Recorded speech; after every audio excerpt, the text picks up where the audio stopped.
Aleluya, gloria a Dios. Pues vamos a ponernos de pie un momentito, hermanos. Vamos a estar aquí unos segundos. Yo voy a pedir que extienda su mano, que ore para que el Señor sea honrado y glorificado con todo lo que hoy vamos a hablar. Que el Señor ponga sus palabras, no sean palabras nada más de nosotros o reflexiones teológicas de un cerebro redimido, sino que sea el poder del Espíritu de Dios hablándonos a través de Dios. Y le pido que extienda su mano, ore para que el Señor le hable, le dé un mensaje directo de Dios a través de su palabra, basado en su palabra y con los dones, y que tengamos el carácter de Cristo, el fruto del Espíritu, y que sea la armadura de Dios la que cubra, la que nos guarde de todo lo que vamos a decir y escuchar. Extienda su mano, Padre, en esta hora, Señor, en el nombre poderoso de Jesús, para pedirte que tú nos bendigas en esta reunión. Ha sido extraordinario estar aquí, Señor, y escuchar tu voz en todo, desde que salimos de casa, Señor, aún con las personas que limpian y el trato que tenemos unos con los otros, Señor. Extiende tu mano, Señor, y usa todo, porque tú nos hablas en todo tiempo, de todas las formas, y a nuestro corazón también, Señor. Extendemos, Señor, nuestras manos para que tú bendigas nuestras vidas. Pídale por la iglesia Casa de Fe de las Asambleas de Dios en la Ciudad de México, por mi esposa Cara, mi hija Angélica y Ángel. Y aquí estamos delante de ti, Señor, nos presentamos para que tú, Señor, reconocemos que esta gracia está en vasos de barro, Señor. Somos solo un instrumento tuyo y la grandeza es tuya, la gloria y el honor. Bendice, guarda todo lo que tenemos, todo lo que somos, y permite, Señor, que tú puedas hacer la obra, en el nombre de Jesús. Ponga la mano con respeto por la persona que está a su derecha, a su izquierda, y empiece a interceder por ellos. Señor, te ruego que toda distracción se vaya, toda preocupación, Señor, que ahora podamos concentrarnos en la obra que tú quieres, la razón por la que tú nos trajiste esta mañana, que se sume a lo que ya nos has estado hablando en los devocionales de la mañana, en la palabra de este año, en todo lo que estás tratando. Que mi hermana esté libre para recibir, mi hermano esté libre, listo para recibir el poder de tu palabra y la transformación con la unción de tu Espíritu, que los dones, que el fruto del Espíritu y todos los recursos que tú has puesto en tu palabra, Señor, pueda fluir en medio de nosotros. Pedimos que pongas una tierra fértil, preparada para la obra que tú has de hacer en esta hora. En el nombre precioso de Jesús. Edifícanos, Señor. En el nombre de Jesús, amén. Puede tomar su lugar, hermano. Diga conmigo, la profecía edifica la iglesia.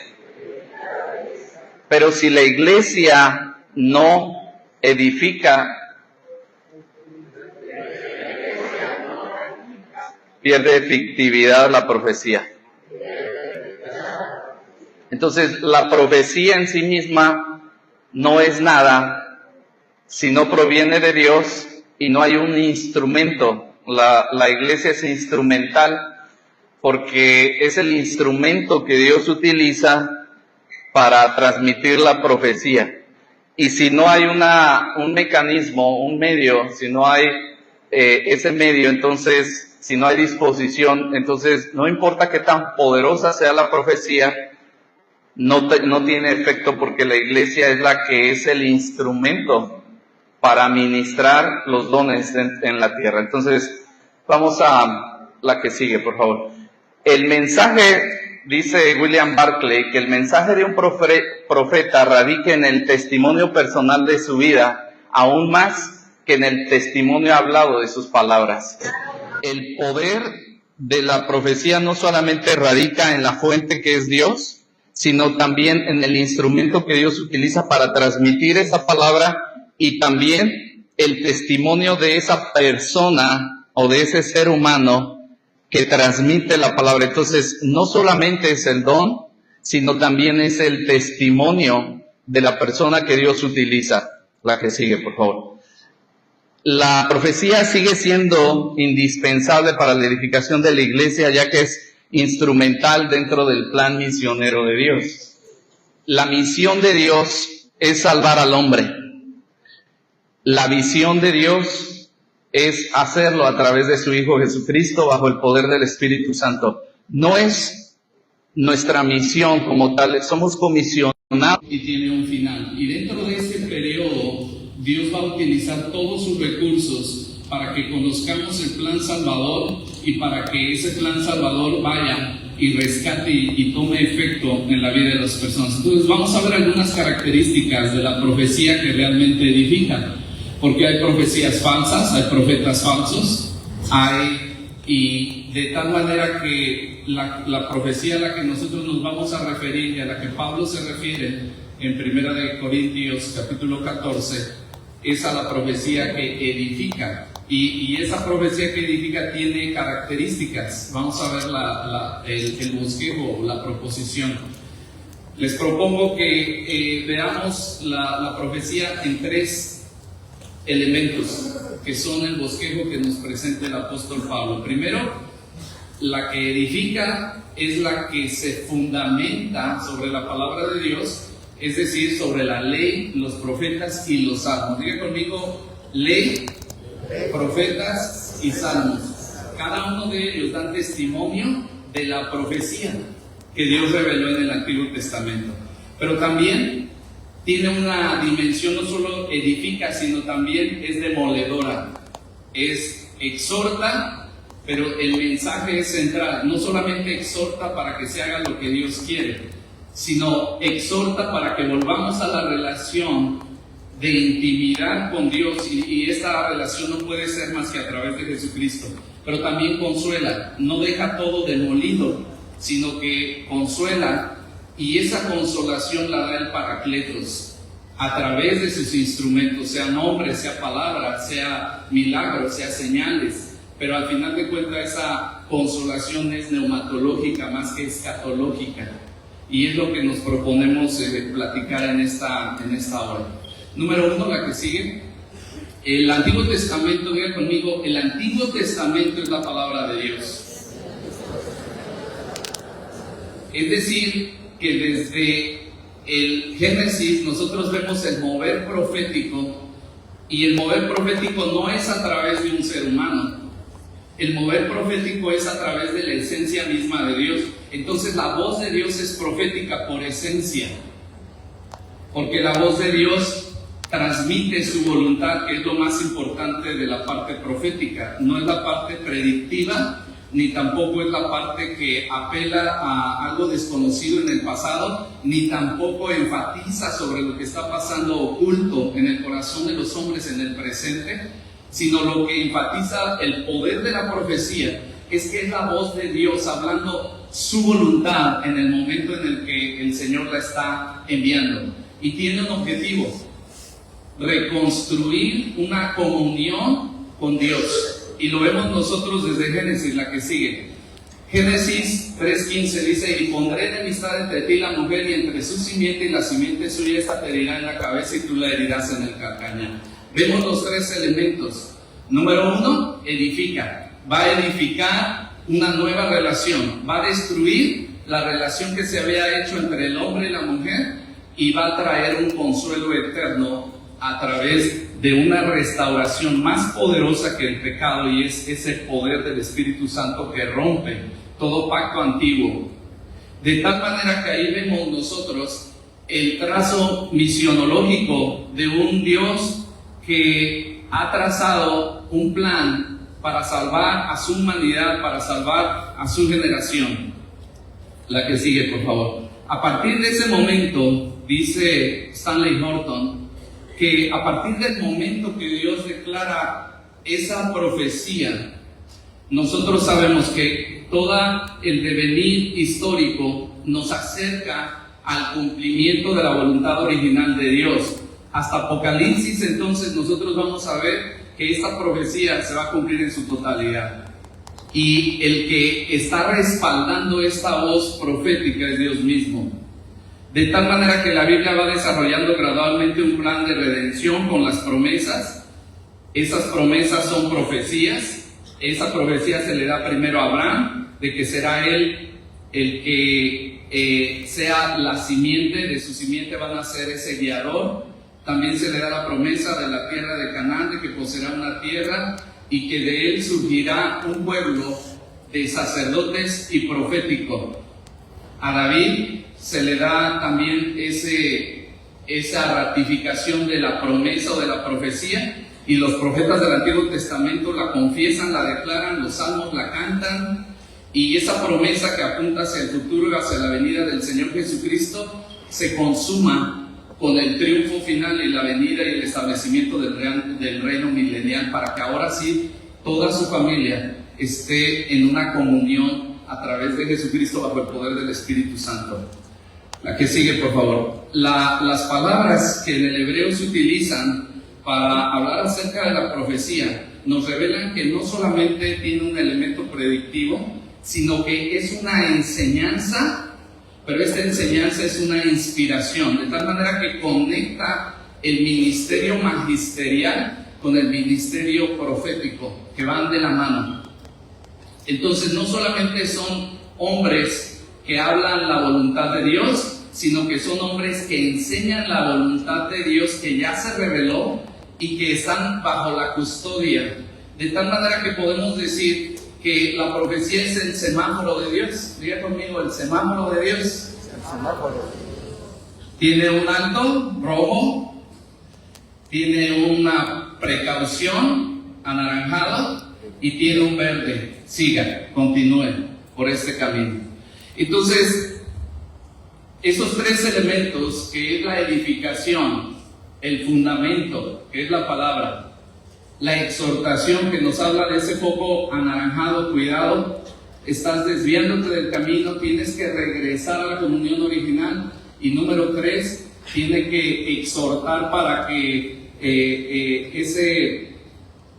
ese camino sea, otra vez, regrese al camino correcto. Y número 3, dice el verde, consuela. Pero no es una consolación por solamente anestesiar nuestra conciencia, sino es una consolación neumática, donde el Espíritu Santo está satisfecho con los cambios prácticos que hemos hecho.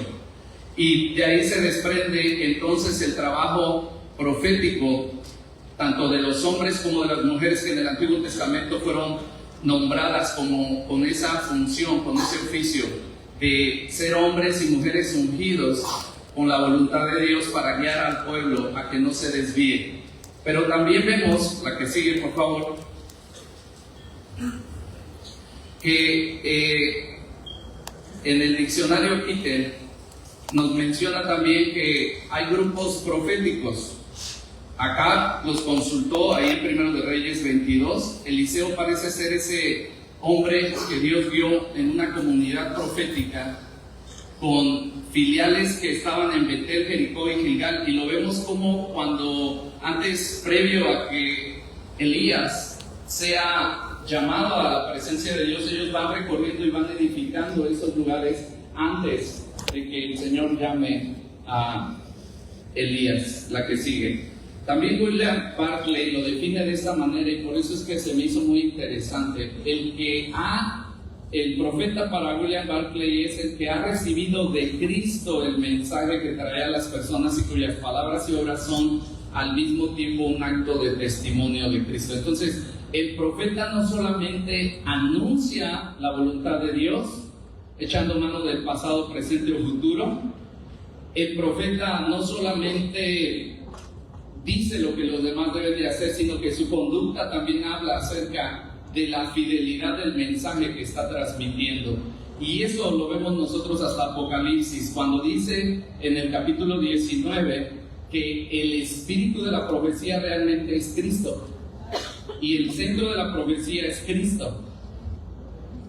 La que sigue, por favor. David Lim, también de Teología Sistemática, dice que hay 3 propósitos fundamentales de la llenura del Espíritu Santo. La primera es que se recibe el poder para hacer los hombres de Dios y hacer la obra de Dios. es decir, testimonio y palabra veraz.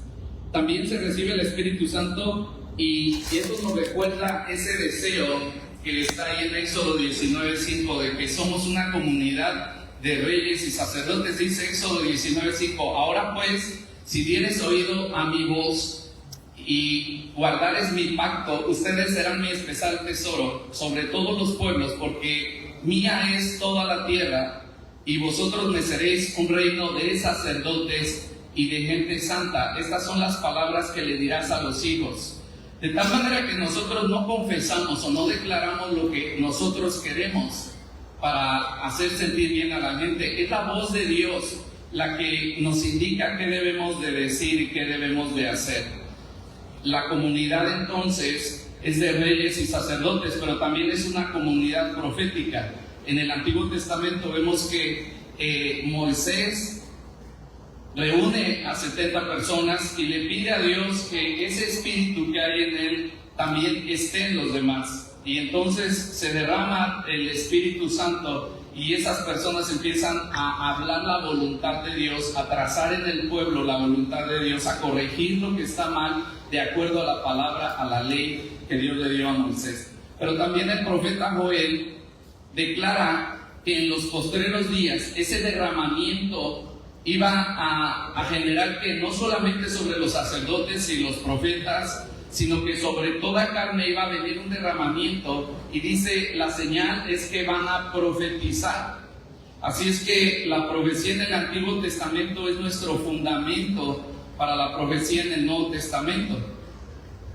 Pero no solamente eso, la que sigue. Hay un elemento dentro de esto que son los salmos, y que dentro de esas letras inspiradas que eran cánticos se revelaban a Jesús. Entonces tenemos salmos y cánticos mesiánicos que contienen profecía, que contienen la voz de Dios, que contienen la proclamación de lo que va a suceder antes que suceda bajo la voluntad de Dios. Pero también hay profecía. Esos profetas entonces eran cantores, se inspiraban a través de la música. Lo vemos ahí con David y Saúl, lo vemos con Saúl mismo cuando se encuentra después de haber sido ungido, se encuentra después de estar buscando sus burras, se encuentra con el profeta, lo unge, y luego hasta hay un dicho que dice Saúl entre los profetas, porque esas compañías cantoras se inspiraban a través de la música celestial y empezaban a escribir cánticos inspirados. Por eso tenemos los salmos.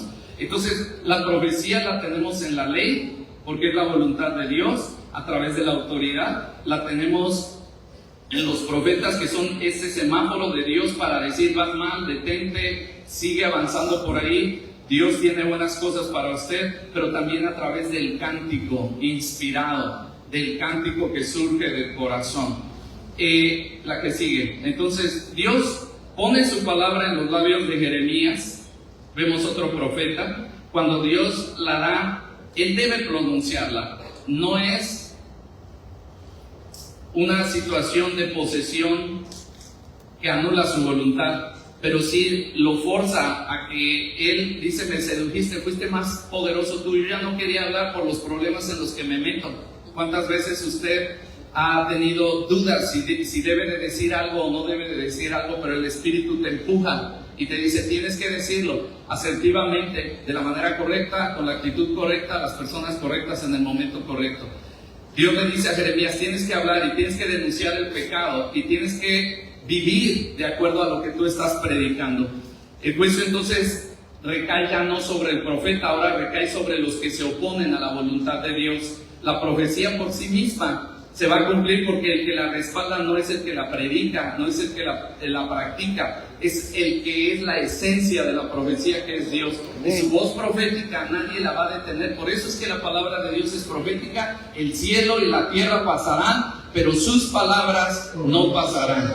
Así es que la fórmula profética en el Antiguo Testamento es: así dice el Señor. También viene a través de sueños, también viene a través de visiones, y el Antiguo Testamento nos da una gama grande para sentar la base de qué es la profecía. La que sigue, por favor. Y vamos a hacer un ejemplo, porque este es un taller. ¿Cuántos vinieron a un taller? Ok, entonces este es un ejemplo. En el segundo libro de Crónicas, capítulo 15, verso 8, vemos estos tres elementos: la edificación, la exhortación, la consolación. Pero si no hay una respuesta del pueblo a la profecía, no tiene ningún sentido que haya profecía si no hay respuesta. Es nula. Es como si no se hubiera dado una profecía si no hacemos nada en respuesta a esa profecía. Pero dice: cuando oyó Asa las palabras y la profecía del profeta Azarías, hijo de Obed, cobró ánimo, se consoló, y ese ánimo divino para seguir, a pesar de que él sabía que había llevado a toda una nación, cuando él entiende la palabra profética, se detiene, hace un cambio, y luego dice: y quitó los ídolos abominables de toda la tierra de Judá y de Benjamín y de las ciudades que él había tomado en la parte montañosa de Efraín, y reparó, diga conmigo, reparó el altar de Jehová. Otra vez grítelo: reparó el altar de Jehová. Díganlo fuerte: reparó el altar de Jehová. Ahora, el altar no es nuestro, el altar es de Dios. El altar simboliza la relación restaurada, renovada con Dios a través de Jesucristo. No es una zona, no es una conmoción emocional. El altar es la comunión personal y privada que se expone en una reunión pública. Ese es el altar verdadero. El altar puede estar ahí en su lugar, el altar puede estar aquí, el altar puede estar acá, el altar puede estar en el camino. Cuando vemos algo indecente y que deseamos voltear la mirada y ver a Jesús, de tal manera que vemos nosotros que cuando se da una voz profética, el pueblo de Dios está creado para responder a esa voz de Dios y alinearse a la voluntad de Dios. No a la voluntad de un líder, no a la voluntad de un maestro, no a la voluntad a lo que se nos ocurre a nosotros. Es la voluntad de Dios, es lo que Él ha establecido para esta ciudad, es lo que Él está estableciendo para las asambleas, es lo que está estableciendo para la iglesia local, es lo que está estableciendo para la educación en el siglo XXI. Número uno, es edificada sobre el fundamento de la ley, los profetas y los salmos inspirados. Y esos son los elementos que contiene nuestro culto, porque nuestro culto es profético, la palabra es profética. Nosotros respondemos cada vez que venimos, decimos: ¿en dónde estoy mal? El Señor me está hablando para alinearme, para detenerme, me está impulsando para seguir adelante y hacer las cosas que Él me ha dicho. En segundo lugar, exhorta a volverse a Cristo. Diga conmigo: exhorta. Pero hay muchas exhortaciones: ya cállate, no hables, siéntate, lava la ropa. Pero la exhortación, escuche bien, la exhortación no es una exhortación a detenerse o a hacer algo. La exhortación es a regresar a una comunión restaurada. Pero en el Antiguo Testamento no teníamos toda la revelación progresiva que tenemos ahora, porque en el Antiguo Testamento ellos veían al Mesías con el que se iban a relacionar en el futuro y usaban su fe en el futuro. Los que estaban en el tiempo mesiánico deberían de creer en Jesucristo como la respuesta misionológica de Dios para resolver el problema del pecado y reconciliar al hombre con Dios. En el tiempo que estamos viviendo ahora, tenemos la presencia del Espíritu Santo que nos revela a Cristo y el plan misionológico de Dios desde Génesis 3 hasta Apocalipsis. Y entonces decimos ahora que si el Antiguo Testamento es la palabra de Dios, ahora diga conmigo que el Nuevo Testamento es la palabra encarnada de Dios. Y entonces ya no es así dice el Señor. Ahora Jesús se atreve a decir: así dijo el Señor por medio de Moisés, pero yo os digo. Porque ahora la voz profética de Dios está encarnada en un hombre, que es el hombre de Dios, que es el modelo donde están todos los ministerios concentrados, donde está todo el fruto del Espíritu a través del carácter, donde están todos los dones fluyendo, donde está toda la armadura de Dios accionando, de tal manera que es Cristo el centro de la profecía y es Cristo el cumplimiento de la profecía. De tal manera que los dones, entonces, cuando se nos llama a la exhortación es una exaltación a volverse al modelo de Dios a través de Cristo. La que sigue, por favor. Lucas 24:44 lo ilustra muy claramente. Dice: estas son las palabras que os he hablado, estando aún con ustedes, el Emmanuel, Dios con nosotros. Ya no es el tetragramatón impronunciable, el eterno, el innombrable. Ahora es el Padre, el Papito amado, el Abba Padre. Ahora Emmanuel está con nosotros. Ya no necesitamos un profeta. Él es la voz de Dios. Él es más que profeta. Él es la presencia de Dios mismo entre nosotros. Cristo Jesús dice que era necesario que se cumpliese toda la profecía escrita de mí. ¿En dónde? En la ley, en los profetas y en los salmos. Jesús es tipología antitética con Moisés. Es decir, que Él es el profeta de los últimos días que trae la salvación. Es la revelación máxima de la voluntad de Dios para el hombre, la que sigue. Jesús rara vez es llamado profeta. Es principalmente el pueblo el que lo llama profeta, ahí en Marcos 6:15, Mateo 21:11. Pero recuerdan ustedes que cuando tiene un encuentro con la samaritana, esta mujer pecadora, es transformada cuando la voz profética a través de Jesucristo se pronuncia y le dice: llama a tu marido. Realmente ella confunde la palabra de ciencia con la voz profética. Pero no importa eso, lo que sucede es que cuando Él se revela a ella, empieza un gran avivamiento. Mire, los discípulos llevaban más de 4 horas buscando comida y no habían provocado nada en Samaria. Pero esa mujer, después de un encuentro con Jesús, 2 horas, 3 horas después, habían conmocionado a toda esa ciudad de Samaria y había un avivamiento en esa ciudad. Porque Jesús se había revelado a una mujer pecadora y el ministerio profético de Jesús, el trato del testimonio santo con esa mujer, le cambió la vida. Solamente se tuvo que confrontar con Jesús una sola vez para que ese trato tan digno trajera una transformación. El ciego de nacimiento, vemos que él ni siquiera sabía quién lo había sanado, pero cuando él se revela a través de la voz profética, le dice: yo soy el Mesías, y él entiende y recibe la salvación. Él no se llama a sí mismo profeta, pero es más que profeta. En Lucas 13:33, la que sigue. Diversos relatos reflejan la idea de que Jesús es el profeta que dice Deuteronomio 18:15. Dice: profeta de en medio de ti y de tus hermanos como yo, te levantará Jehová tu Dios. A Él, óyelo. De tal manera que Jesús, la que sigue por favor, refleja que Él es ese modelo más que Moisés, porque su nacimiento refleja la obra del Espíritu Santo. 40 días en el desierto, la respuesta de Juan el Bautista, él como su profeta anunciando la alimentación, más que el maná en el desierto, Él es el maná del desierto. Las enseñanzas, cuando dice la ley, yo voy a reinterpretar la ley, no porque esté mal la ley, sino porque ustedes no la han entendido, y tiene que venir la voz profética para reorientar lo que ustedes han entendido. Oíste de mí, no matarás, pero yo te digo que si tú te enojas con alguien, ya lo mataste en tu corazón. Oíste que fue dicho: no adulterarás, pero yo te digo que cualquiera que mira a una mujer para codiciarla, ya adulteró con ella en su corazón. Oíste que fue dicho, y él no habla algo nuevo. Lo que hace es interpretar correctamente las escrituras como una voz profética. Eso es lo que hacen todos los apóstoles y los profetas.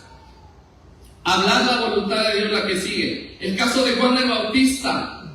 Jesús, en efecto, dice que no hay nadie que haya nacido de mujer como Él, porque fue lleno del Espíritu Santo desde el vientre. Marcos, en los evangelios, habla del siervo sufriente de Jehová, con un poder profético que hace volver el corazón de las personas. Juan dice de Él que Él es el Cordero de Dios, que quita el pecado del mundo para traer esa consolación. Lucas dice que Jesús es el ungido que unge a una comunidad profética, que es la iglesia, para que ahora vayan como Moisés lo hizo. Ahora que esos 70 vayan por toda la tierra, que esos 12 inunden y traigan una transformación y un arrepentimiento para que el modelo de Dios, la misión de Dios de Génesis 3:15 se lleve a cabo en nuestros tiempos. El apóstol Pedro también habla acerca de que tenemos la palabra profética más segura, no la única, no la exclusiva, pero la más segura. La base del mover profético es la palabra de Dios. No hay nada más elevado que eso.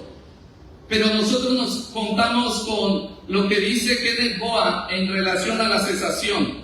Dice que todos los creyentes son carismáticos. Todos los creyentes creen en la operación del Espíritu Santo para convencer de pecado, justicia y juicio, en la dimensión soteriológica del Espíritu Santo. Pero también donde hay disputas a veces es en la obra neumatológica del Espíritu Santo. Es decir, que hay creyentes, él menciona dos tipos de creyentes carismáticos: los creyentes centrados en el Espíritu y los creyentes centrados en la palabra.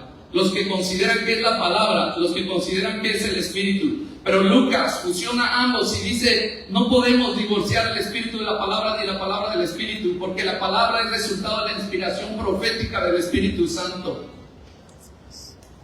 Y esa cesación de la carismata nos llega como histórica, porque nosotros vemos que cuando se consumó el primer siglo, en el siglo IV, cuando Constantino declaró el cristianismo como religión oficial del imperio, empezó a haber mucho secularismo y eclecticismo dentro de la iglesia, y empezó a filtrarse no solamente con la respuesta o la reflexión sobre la cristología y quién era Cristo y la encarnación, surgió el nestorianismo y muchas respuestas. Pero la neumatología se dejó de lado, y luego llega el siglo IV, San Agustín de Hipona. Él establece una teoría, un dogma, y dice: probablemente los dones cesaron, ya no hay dones por el establecimiento de la iglesia. Y ese pensamiento de que cesaron los dones y las manifestaciones porque ya está cerrado el canon, porque los discípulos que caminaron con Jesús habían muerto. Entonces dice: ya cesaron. Y durante 10 siglos todo el oscurantismo se creyó que ya los dones eran obra de Satanás, que las manifestaciones de milagros eran brujas. Y tenemos toda la historia del cristianismo, el desarrollo, cómo en nombre de Dios se hicieron tantas atrocidades por la iglesia cristiana. Pero llega 10 siglos después San Agustín de Hipona, llega Santo Tomás de Aquino, y él es radical sobre la postura, y él dice: los dones literalmente cesaron. Y entonces los reformadores son monjes que fueron adoctrinados dentro del pensamiento cesacionista, y por eso es que todas las iglesias históricas tienen ese perfil cesacionista. Pero ¿qué aporta la reforma protestante al pentecostalismo clásico? Lo que hace la reforma protestante es que nos devuelve al origen de la palabra, y la palabra establece que nunca han cesado, ni desde el Antiguo Testamento, donde el Espíritu movía sus alas, custodiaba la creación de Dios en Génesis 1:2, hasta Génesis 3 y hasta Apocalipsis, hasta que se consuma todo ese plan. Los dones que representan el accionar de Cristo, el fruto del Espíritu que representa el carácter de Cristo, y la armadura de Dios que representa esa cobertura divina que todos los creyentes tenemos, no van a cesar. No van a cesar, porque es la obra de Dios de la que se trata, y con todo el accionar de Dios. La profecía no se trata solamente de una moda. La profecía no se trata solamente de un movimiento eclesiástico. La profecía es la voz de Dios, es transmitir la voluntad de Dios. Y la reforma protestante lo que hizo es que nos devolvió a las Escrituras. Por eso es que nosotros no tenemos una declaración de teología sistemática pentecostal. Tenemos una doctrina, estamos en esa elaboración, pero no es a través de la teología sistemática, sino es a través de la teología bíblica, que nos habla de la voluntad de Dios. ¿Qué le reveló Dios a Pablo? ¿Qué le reveló Dios a Lucas? ¿Qué le reveló Dios a Moisés? Y en la ley, en los profetas, en el Antiguo y en el Nuevo Testamento. Entonces la iglesia es edificada. La que sigue. Entonces, La iglesia es una escuela, diga conmigo, la iglesia es una escuela donde el Espíritu Santo habla en todo tiempo. No nos habla solo en el sermón, no nos habla solo en el altar, nos habla desde que llegamos y el lugar no nos saludó, no nos vio a nuestro lugar, y ahí tenemos que aprender a responder con el fruto del Espíritu. Cuando nos dicen que tenemos que predicar, que tenemos que orar, los dones se manifiestan. Cuando nos lastiman, cuando los líderes no nos consideran, cuando hay una persona que está ocupando un lugar que no le corresponde, en ese momento operan todos los dones se requieren en cada momento del culto. Número uno, aunque nada sobrepasa la palabra, Jesús habla a la necesidad por medio de su iglesia. Voltea a la persona que está al lado y dígale: tú eres parte de la iglesia. Tu vida me edifica, o tu vida me puede destruir también. Es la iglesia la que es instrumental, y es a través de la profecía que se puede edificar, pero no sin un instrumento. No va a venir un ángel a edificarnos a nosotros. Es la iglesia, debe de transmitirse con claridad. Decíamos nosotros el primer día, con inteligibilidad, pero no debemos sobrereaccionar en lo que Pablo dice en 1 Corintios. Porque yo puedo sobrereaccionar con las manifestaciones y con los excesos. Yo puedo decir: ya no quiero nada de dones porque son problemáticos los dones. Y nosotros decimos: no son problemáticos los dones. Los problemáticos somos nosotros que manifestamos los dones, pero los dones no son problemáticos. Inclusive los 3 que menciona en el capítulo 14 no son problemáticos los dones, hermanos. No es el problema el culto público. El problema es el corazón del hombre que los manifiesta. Y si no hay amor, entonces hay presunción. Si no hay humildad, entonces hay soberbia. Y entonces no importa de qué don se hable, si es el de palabra de ciencia, si es el de milagros, es el mismo principio, pero Pablo solamente encuentra esos 3, porque no son 2, no es una pelea entre profecía y lenguas. Son 3. Está la interpretación de lenguas que ahorita vamos a ver. Entonces, debemos de hacerlo con claridad, pero no debemos sobrereaccionar. No, por eso él dice: todo esto que les digo no es para que ya no fluyan en las lenguas, no las prohíban. Háganlo con responsabilidad. Hay exceso, diga conmigo: hay exceso cuando no se rinden cuentas a nadie. Debemos de tener miedo, hermanos, cuando nosotros nos creemos superiores a todos y no tenemos a quien rendirle cuentas. Porque hay personas que sienten que tienen tanta autoridad que están sobre Dios. Y sabe que nadie está sobre Dios, todos vamos a rendir cuentas. Pero también si no hay supervisión, hay exceso. Pero cuando hay rendición de cuentas, ese binomio inseparable, yo estoy sujeto a una autoridad y la autoridad está sujeta a Cristo y Él me supervisa, entonces me enseña, me instruye, me guía. No me detiene, no me soslaya, no me humilla, sino me guía como un padre tierno, como una madre tierna le exige: así no se lava la ropa. Eso es lo que exhorta. Entonces, la exhortación profética no es una exhortación a la conducta solamente, a cambiar la conducta, es una exhortación a venir de regreso a la relación con Dios a través de Jesucristo. Por eso la voz profética no es: vas a tener un carro, vas a prosperar más. ¿Y eso qué?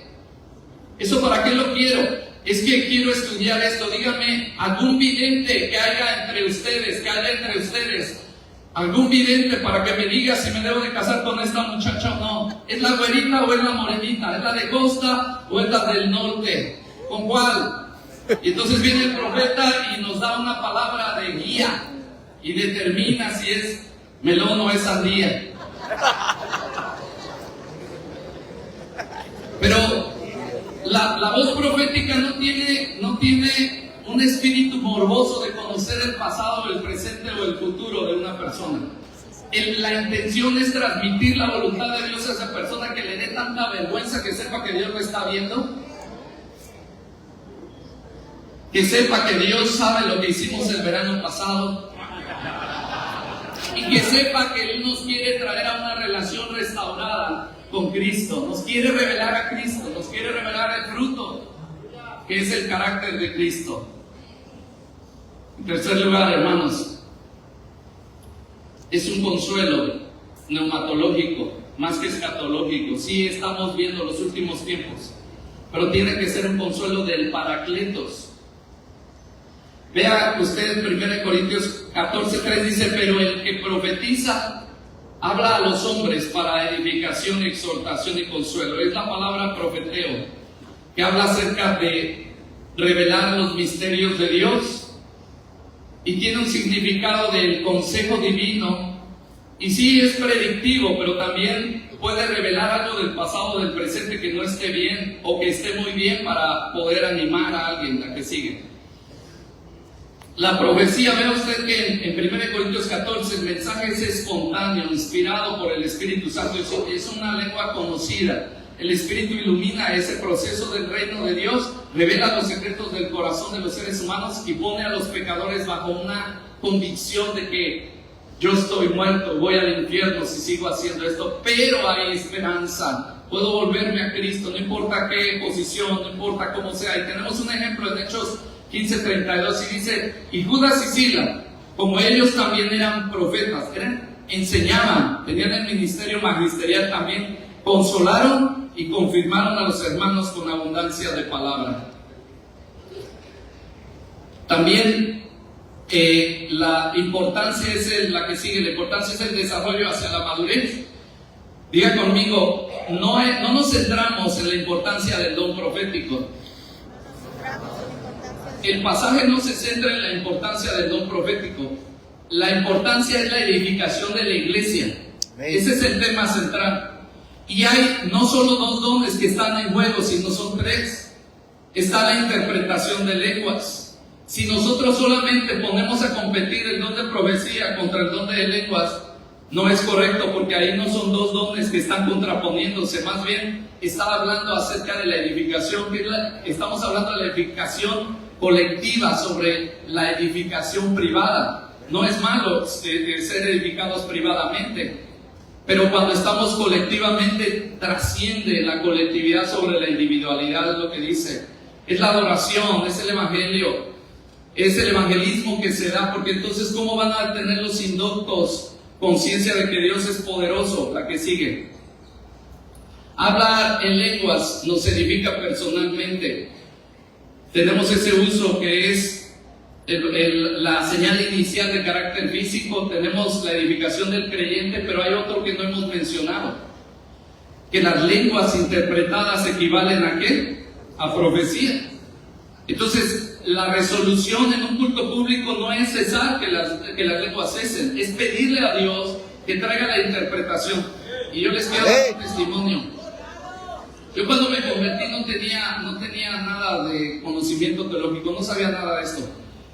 Yo no vengo de una familia cristiana. Yo me convertí cuando mi papá era un borracho, mujeriego y muchas cosas.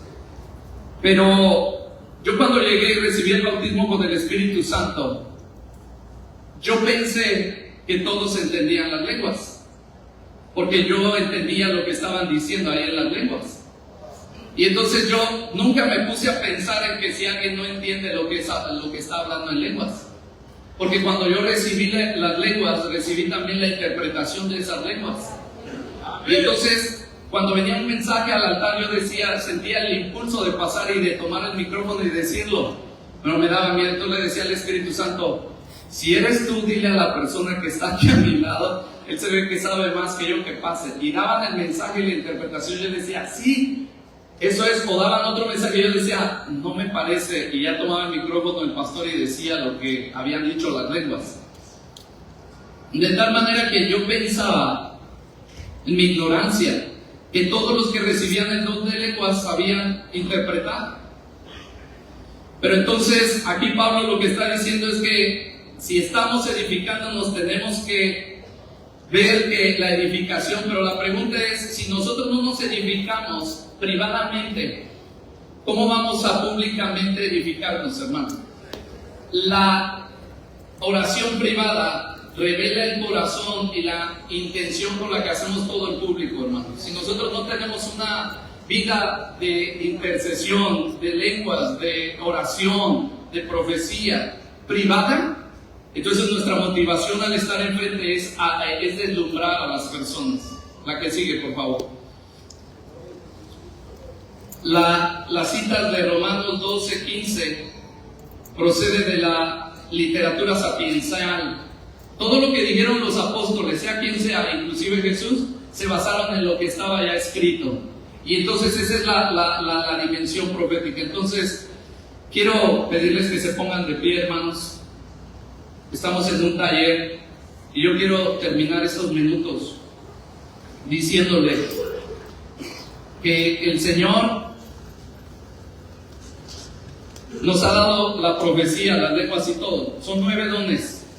Un 9% representa las lenguas y la profecía. El porcentaje es una 9ª parte de la edificación, las profecías. Otra 9ª parte están las lenguas y todo. Pero vean que los ministerios también, está el ministerio profético. Y el ministerio profético representa una 5ª parte de la edificación ministerial que necesitamos. Dios quiere que nosotros hoy practiquemos eso, hermanos. Amén. Y la solución es muy sencilla. Si nosotros estamos aquí entre hermanos, entre siervos y siervas, podemos hacer grupos de 2, 3, 4 personas y que ahí en esos grupos se interprete lo que estamos hablando. Yo siempre que estoy hablando lenguas, después digo lo que Dios me dice en español. Todo lo que yo oro en lenguas, después yo lo digo automáticamente, no necesito esperar, porque el Señor trae esa revelación, trae esa interpretación de lenguas. Por eso les he hablado de que la profecía se fundamenta en el Antiguo Testamento, es la palabra de Dios. En el Nuevo Testamento es la palabra encarnada. Y en Apocalipsis es Cristo, la revelación. En Apocalipsis es la consumación de ese plan. Yo les pido que en este momento podamos tener un tiempo de altar, en estos minutos. Así es que si usted quiere pasar aquí o quedarse ahí, vamos a orar. Y Dios tiene un mensaje a través de Ezequiel 34. Padre, en el nombre de Jesús, oh, Rabashala, Rabakara, Baba, Baba, Sandala, Rabana, Baba, Bashiri, Araba. Oh, Rabashala, Rabaka, Maria, Rabashele, Rebe. Oh, Rebeketere, Mashala, Rabana, Baba, Baba, Baba, Baba, Baba. Oh, Rebe, Sendeliria, Rabashiri. Oh, Reketere, Rebe. Io, Roba, Shala, Rabana, Baba, Baba. Oh, Rebe, Keteria, Rabashiri. Oh, Rebe, Teria, Basele, Rebe, Teria, Basili, Araba. Yo soy mejor pastor que tú, pero te he delegado el cuidado. Yo soy mejor maestro que tú, pero te he delegado mi enseñanza. Yo soy mejor líder que tú, pero te he delegado mi guianza. Yo soy mejor oveja que tú, yo soy el Cordero de Dios que quita el pecado del mundo y trae la paz. Y yo estoy aquí, dice el Señor, he edificado tu intelecto, pero también quiero edificar tu espíritu, pero también quiero traer una voz profética. Y cuando tú interpretas mi mensaje, se aplica a tu vida.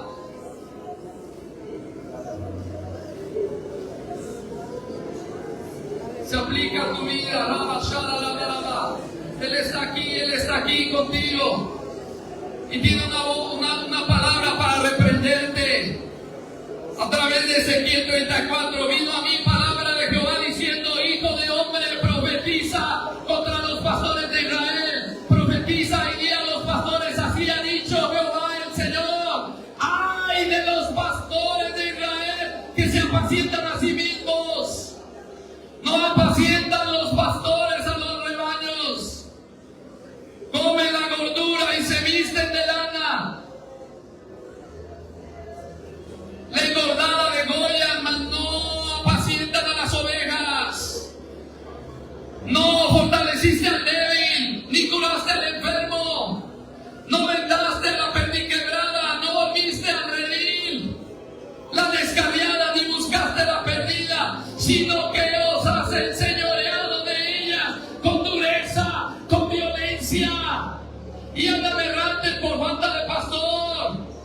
y son presa de todas las fieras del campo y se han dispersado.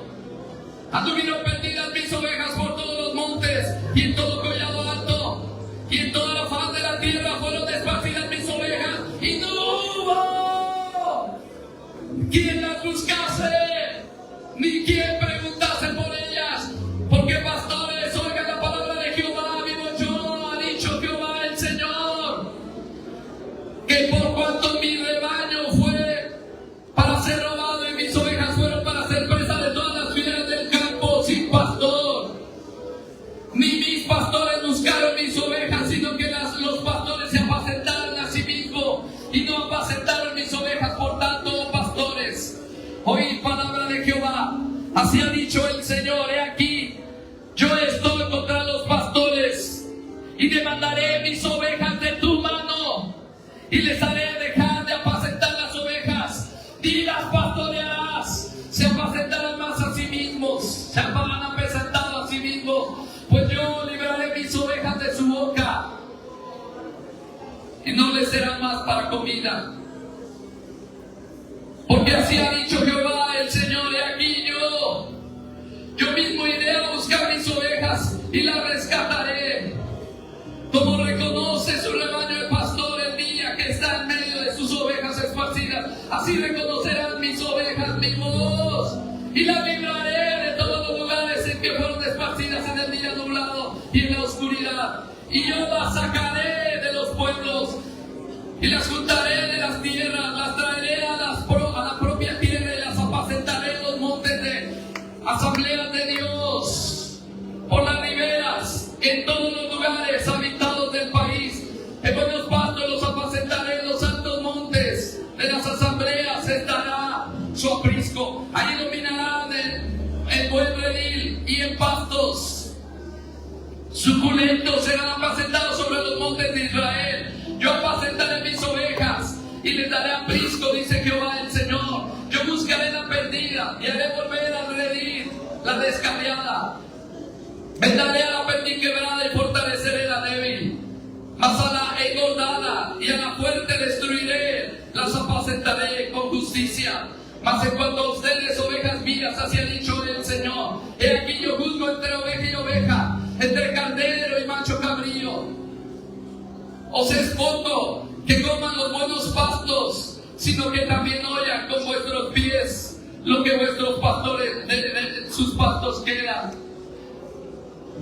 y que bebiendo las aguas claras se turbian además con vuestros pies las que quedan. Y mis ovejas comen lo hollado en vuestros pies y beben lo que con vuestros pies habéis enturbiado. Por tanto, así les dice Jehová el Señor, he aquí yo juzgaré entre la oveja engordada y la oveja flaca, por cuanto empujaste con el costado y con el hombro y acorneaste con vuestros cuernos a todas las débiles, hasta que las echaste y las dispersaste. Yo salvaré a mis ovejas y nunca más serán para rapiña, y juzgaré entre oveja y oveja y levantaré sobre ellas a un pastor, y él las apacentará, mi siervo David, él las apacentará y él les será por pastor. Yo Jehová les seré por Dios, y mi siervo David príncipe en medio de ellos. Yo Jehová he hablado, y estableceré con ellos mi pacto de paz, y quitaré de la tierra las fieras, y habitarán en el desierto con seguridad, y dormirán en los bosques. Y diré bendición a ellas y a los alrededores de mi collado, y haré descender la lluvia en su tiempo, lluvia de bendición será. El árbol del campo dará su fruto, y dará su fruto. Padre, en el nombre de Jesús, aquí estamos, aquí estamos, Señor, delante de tu presencia. Trae paz, Señor. Vuélvete de tu pecado, hermano. Ahora arrepiéntete delante del Señor. Arrepiéntete de todo cosa de tu corazón, porque el lugar donde estás no lo mereces. Tienes más de lo que mereces. Arrepiéntete o el Señor te quitará de ese lugar de posición honorífica. Oh, estamos aquí no para deslumbrar de conocimiento. Estamos aquí para humillarnos delante de la presencia de Dios. Y la unción de Dios está fluyendo en medio de ti. Te está mostrando lo que debes hacer, el camino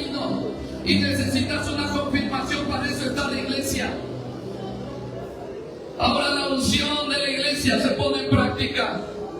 Ahí ora por la persona guiada por el Espíritu Santo. Ahí acércate, si el Señor está tratando contigo, sigue ahí. Pero ahora vamos a hacer iglesia. Vamos a proclamar la palabra de Dios. Si hay algo que nos tenemos que arrepentir, que el Señor mueva a alguien en este lugar. Y que traiga la interpretación para que no quedemos sin edificación. Oh,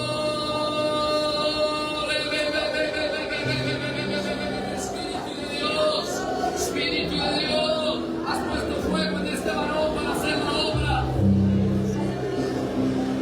Le has pedido que sea valiente, no popular, valiente. Oh, te he puesto como Jeremías para derribar, destruir, pero luego vas a edificar con solidez. Alaraba, shalaraba, shalaraba, baba, shalaraba, baba, baba. Ahora el poder de Dios cayendo sobre tu vida, raba, shalaraba.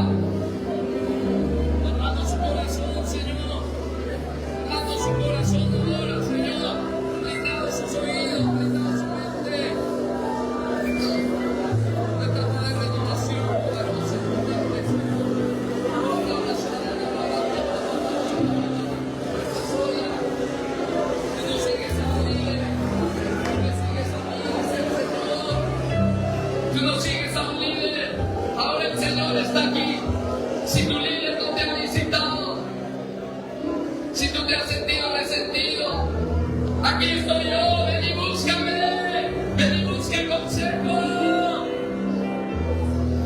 Consuela, consuela al maestro, Señor, que ha dado todo y ha recibido rechazo, Señor.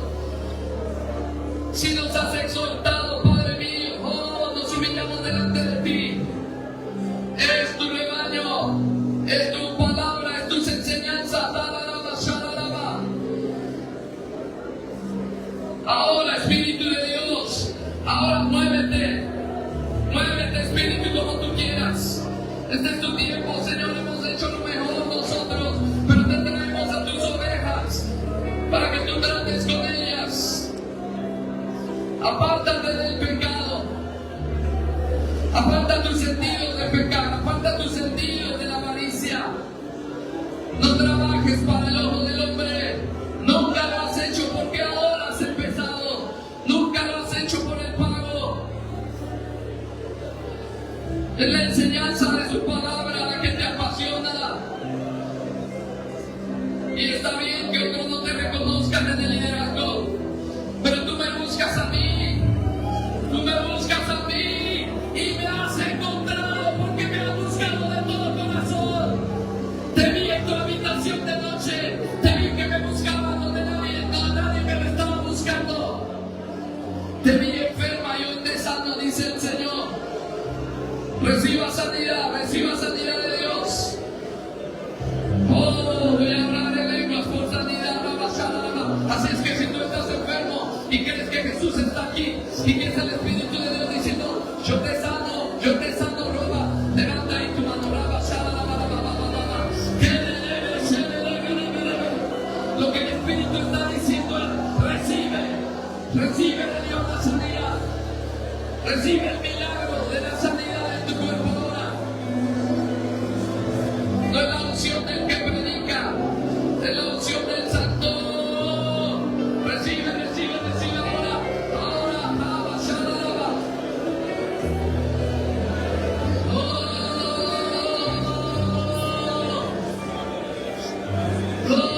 Aquí está el maná del cielo.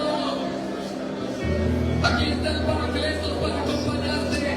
Tú te has sentido sola porque tu esposo no te ha acompañado. Ahora recibe el Paracletos. Tienes ahí a tu hermana al lado. Pon la mano en el nombre de Jesús y dile, Jesús está contigo. Tú no sabes cómo esas palabras ahorita penetran al corazón. Tú no estás sola, tú no estás solo.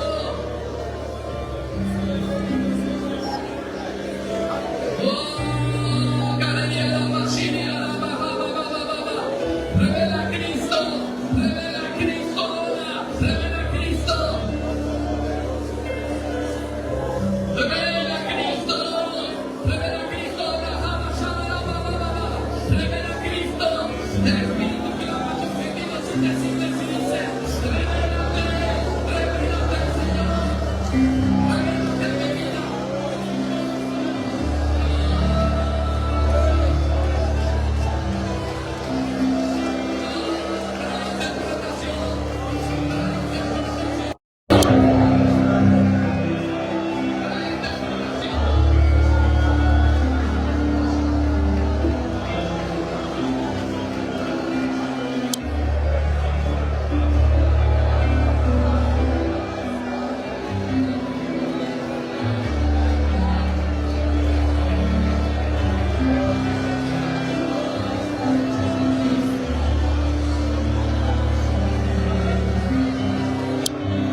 Señor, tú vienes a los hijos.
Lleva mi vida a una sola verdad.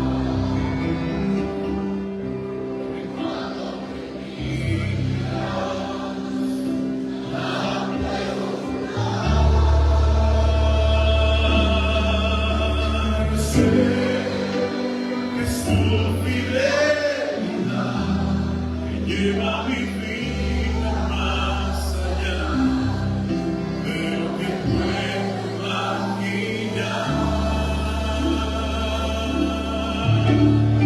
Sé que no puedo negar que tu mirada puesta en mí me llena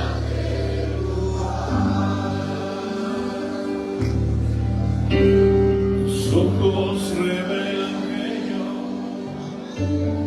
nada puedo esconder, que no soy nada sin ti, oh fiel Señor,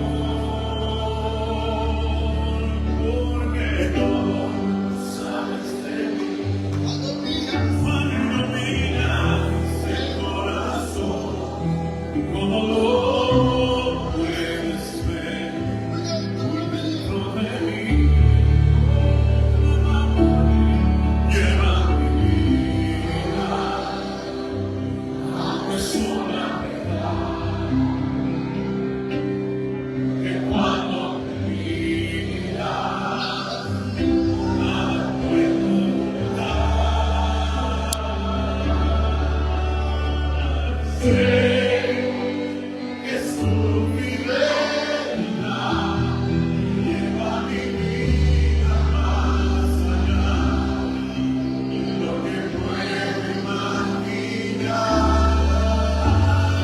Sé que no puedo negar que tu mirada puesta en mí me llena de tu paz. Que tu mirada puesta en mí me llena